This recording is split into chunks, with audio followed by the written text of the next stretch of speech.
There are no good apples out there. White people make my blood boil. When you say there are no good apples out there, Yeah. what kind of claim are you making?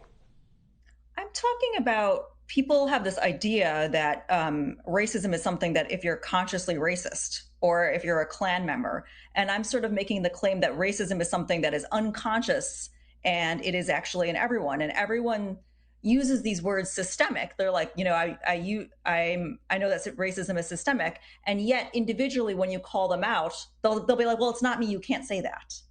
And so there's a disconnect between use of the word systemic and saying that racism is everywhere. But the moment you point it out individually, there's sort of people disown their own violence and racism.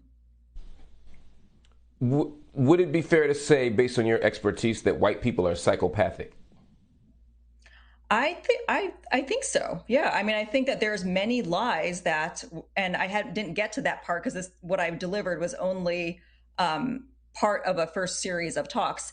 But the level of lying that white people do that has started since colonialism, we're just used to it. Such What as kind of lies?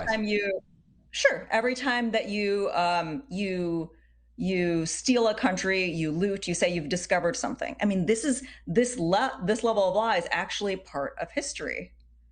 We don't say that we killed all these people, we got rid of all the Native Americans. We say we discovered America. You don't talk about the level of death. You don't talk about the level of what actually occurred. You wipe the slate clean, you sanitize the violence, and you actually got lost along the way. You're trying to go to India, and then you say you discovered something. And this level of discovery is everywhere. You've discovered vegetarianism. You've discovered yoga. You've discovered everything is a discovery, and it's all actually stolen.